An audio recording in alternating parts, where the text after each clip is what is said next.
prepare the night before, enjoy the following morning, and make your busy morning less stressful for only 281 calories.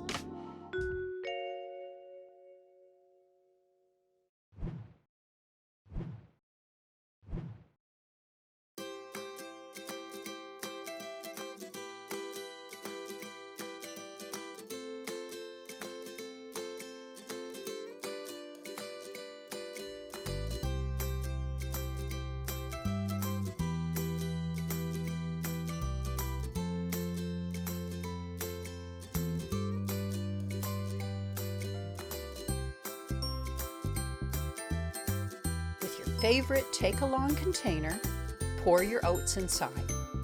Sprinkle with chia seeds. Pour half your almonds over top. Pour your 2% milk, almond milk, or water over everything. Add your raspberries, fresh or frozen. Sprinkle the remaining almonds over your raspberries. Add a lid and refrigerate overnight or for a few hours. And here is your serving of raspberry almond overnight oats. Enjoy! Thanks for watching. Please subscribe and click the notifications bell to get all the latest under 300 calories recipes.